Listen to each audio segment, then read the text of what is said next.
300 people vanished on a fully loaded steel warship in fair weather with a working radio and never sent a single distress call. That was 1918. It has never been explained. Not by the Navy, not by any investigation since, not by the theory that's been quietly recirculating online this year, the one that claims to have finally found the mechanism hiding under the seafloor itself. Roughly 1,000 people are estimated to have died in this stretch of ocean since the middle of the 20th century.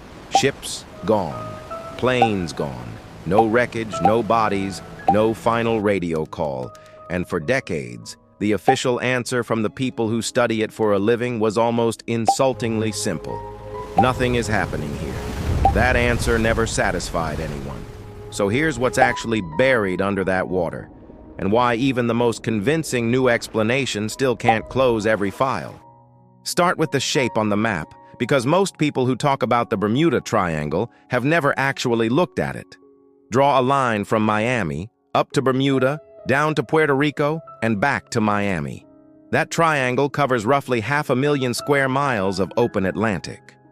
Inside it sits some of the busiest shipping and flight corridors in the world, which is the first uncomfortable fact nobody likes to lead with. It isn't an empty stretch of ocean. It's one of the most heavily trafficked patches of water on the planet, and heavy traffic alone guarantees a certain number of accidents every single year, mystery or not. The legend itself is younger than most people assume.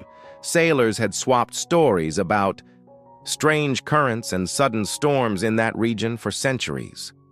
Christopher Columbus himself logged something odd passing through those waters in October of 1492, describing strange dancing lights on the horizon and a compass that seemed to drift off true north for no reason he could explain.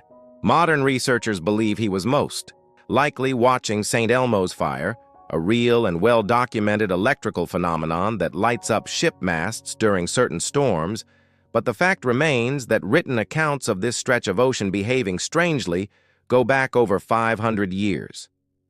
The modern myth, though the one with a name and a shape and a body count, really took off in 1964. Writer for a pulp magazine coined the term Bermuda Triangle and strung together a list of disappearances that sounded too consistent to be coincidence. A decade later, a best-selling book took that same list and multiplied its reach, adding drama the original case files never quite supported. That's disputed by researchers who've gone back through the original incident reports. Several of the unexplained disappearances in those early accounts turn out, on closer inspection, to have had mundane explanations already on record. A known storm, a documented mechanical failure, a wreck that was actually located years later, sometimes just miles from where witnesses said it vanished. The legend, in other words, was partly built by omission, by leaving out the boring paperwork and keeping only the mystery. But not every case can be explained away that easily, and that's exactly where this story gets interesting. In March of 1918, a U.S. Navy cargo ship called the USS Cyclops left Barbados loaded with manganese ore, bound for Baltimore, carrying more than 300 people. It never sent a distress signal. It never arrived. No wreckage has ever been confirmed, despite multiple search efforts across the decades since. It remains, to this day, the single largest loss of life in U.S. Navy history, with no combat involved and no accepted explanation. Investigators at the time considered several possibilities, including structural failure from an overloaded and poorly balanced cargo of ore and even wartime sabotage, since the ship vanished during the First World War. None of those theories has ever been confirmed. The Cyclops simply left port and stopped existing. Nearly 3 decades later came the disappearance most people actually picture when they hear the name Bermuda Triangle. In December of 1945, 5 Navy torpedo bombers, known collectively as Flight 19, took off from Fort Lauderdale on a routine daytime training run over open water. The flight leader radioed that his compasses were behaving, strangely that nothing looked the way it should.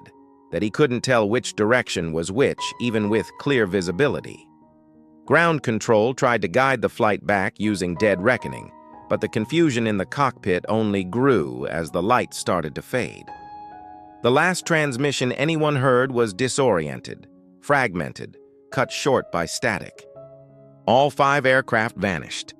A rescue seaplane sent out that same evening to search for them vanished too, and later evidence suggested it may have exploded shortly after takeoff, a known risk with that particular aircraft type when fuel vapor built up inside the hull. 27 men were lost across the 6 planes combined, and to this day, not one confirmed piece of wreckage from any of the original 5 bombers has ever been recovered from the seafloor.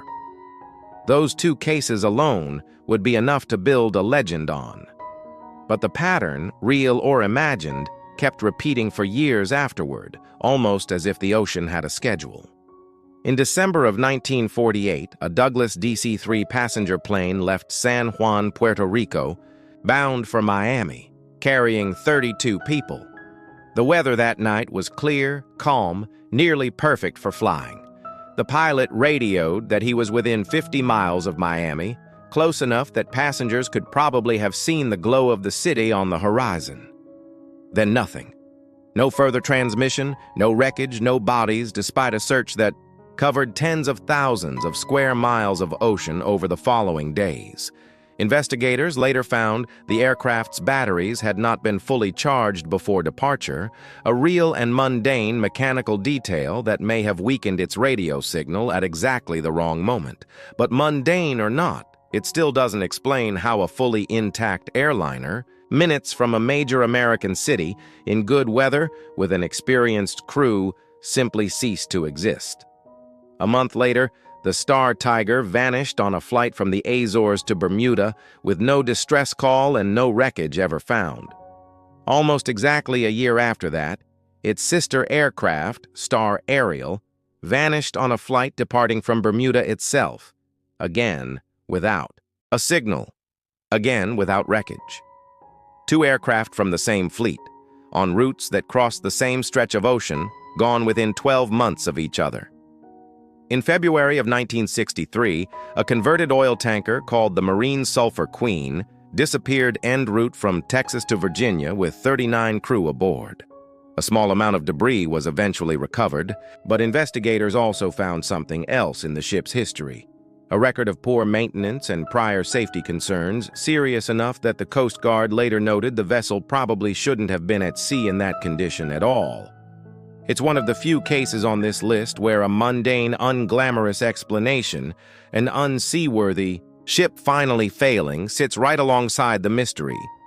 And yet even that explanation was never fully confirmed either. If unraveling exactly what's hiding under this stretch of ocean is the kind of thing you want more of, now's a good moment to subscribe, because what comes next is the part almost nobody outside a small circle of geologists had ever heard connected to any of this. Here is the detail that keeps this story alive more than any other. The U.S. Coast Guard and NOAA, the government's own ocean and atmosphere agency, do not officially recognize the Bermuda Triangle as a distinct hazard zone at all. Their public position has stayed consistent for decades. There is no reliable evidence that the area sees more disappearances than any other heavily traveled stretch of ocean its size. Statistically, they argue, given the sheer volume of ships and planes that pass through it every single year, the number of incidents is roughly what you'd expect anywhere else, which means one of 2 things has to be true. Either the entire legend is a trick of storytelling and selective memory dressed up to look scarier than the data supports, or the people in charge of explaining it have simply never found the mechanism because the mechanism was never on the surface to begin with. That second possibility is what one theory keeps trying to answer, and it just resurfaced in headlines again this year. For years, the leading scientific theories tried to explain the triangle through the weather and the water rather than anything buried underground. One well-known hypothesis points to rogue waves, walls of water that can rise up out of nowhere in the open Atlantic, tall enough to swallow a large vessel in seconds, and rare enough that a ship caught by one might never get the chance to radio for help before it was already gone. Another, theory focuses on the Gulf Stream, the powerful current that runs directly through the region, strong enough to erase wreckage and drag debris hundreds of miles from where a ship actually went down, which would explain why so few bodies or fragments are ever found, even when a sinking is otherwise well documented on paper. A third theory, more contested than the other two, points to sudden methane eruptions from pockets of gas trapped under the seafloor, a phenomenon that, in laboratory tests, has been shown capable of reducing water density enough to make a ship lose buoyancy and sink almost instantly, without warning, without a storm, without a mechanical failure to blame. That one remains genuinely disputed among oceanographers, and it's worth being upfront that nobody has ever directly observed the effect happening to a real ship in real time. It's a mechanism that works in a tank. Whether it's ever actually sunk a vessel in the open Atlantic is still an open question, not a settled one. None of those theories, though, ever fully explain the detail that shows up again and again in the first-hand accounts. The detail Flight 19's own pilot radioed home in his final confused transmission. Compasses failing, instruments disagreeing with each other, pilots and sailors describing a sky or a sea that simply didn't look right, without being able to say exactly why. That detail is what a mineral prospector named Nick Hutchings tried to trace back to its source in a documentary called Secrets of the Bermuda Triangle, and the answer he pointed to isn't in the water or the sky at all. It's underneath Bermuda itself. That documentary is actually years old at this point, but clips from it have been quietly recirculating across headlines and social feeds again this year, introducing the theory to a whole new audience that has no idea it isn't new. According to Hutchings, deep beneath the island sits the remains of an ancient underwater volcano, extinct for roughly 30 million years, and the rock formed around it is unusually rich in magnetite, a naturally magnetic mineral. In a demonstration filmed for the documentary, he passed a compass over a sample of that rock, and the needle spun wildly, rendered briefly useless. Magnetite deposits, in large enough concentrations, are known to be capable of throwing off compass readings in the immediate area around them, bending a needle just enough that a navigator trusting it completely could end up drifting off course without ever realizing it. It's a real, physically grounded phenomenon. Magnetic anomalies caused by mineral deposits are documented in plenty of places around the world, not just Bermuda, and pilots and sailors are trained to account for known deviation in charted areas. What's disputed, and what the demonstration itself doesn't actually prove, is whether the deposits under Bermuda are large enough and close enough to major shipping lanes to meaningfully account for decades of navigational disasters spread across 500,000 square miles of ocean. A cluster of magnetized rock near one island can explain a compass glitch near that island. It's a much bigger leap to say it explains a bomber squadron losing its bearings over open water 100 miles away, or an airliner vanishing 50 miles from Miami in clear weather. Which is the part worth sitting with, honestly. This isn't a case of one clean answer solving everything, the way it sometimes gets packaged in a headline. It's closer to several partial answers, each one legitimate on its own, each one accounting for a slice of the pattern rather than the whole of it. A rogue wave can sink a ship. It cannot make a plane, disappear with no wreckage at all. A magnetic anomaly can send a compass drifting a few degrees off true. It cannot, on its own, explain 27 men and 6 aircraft vanishing without a single confirmed piece of debris ever surfacing in 80 years of searching. Stack enough real, ordinary hazards on top of each other in one of the busiest and most weather-volatile stretches of ocean on Earth, and you start to get something that looks, from a distance, exactly like a mystery, even without a single supernatural ingredient anywhere in the mix. That's the uncomfortable, unglamorous shape the evidence actually points to. Not one villain, not one sunken city or hidden force field or lost technology holding this place in its grip. A convergence, heavy traffic, violent and unpredictable weather, A current strong enough to erase evidence, isolated pockets of magnetic interference, and 60 years of storytellers filling in every gap the paperwork left open with something far more exciting than the truth usually is. And yet, the honest version of this story has to leave one door open, because closing it completely would be its own kind of dishonesty. The USS Cyclops is still down, there somewhere, or it isn't down there at all, because in more than a century of searching, nobody has ever found it. No wreckage, no debris field, no final signal explaining what happened to the more than 300 people on board a fully loaded steel cargo ship on a calm weather crossing. Every theory on this list, the waves, the currents, the gas pockets, the magnetite, can explain how a ship might sink quickly and completely and never be found. None of them, individually, has ever been confirmed as the actual cause of that specific disappearance. It remains, genuinely, and by the Navy's own record, unsolved, sitting somewhere on the Atlantic floor with the answer still locked inside it. So, the Bermuda Triangle was never really one mystery.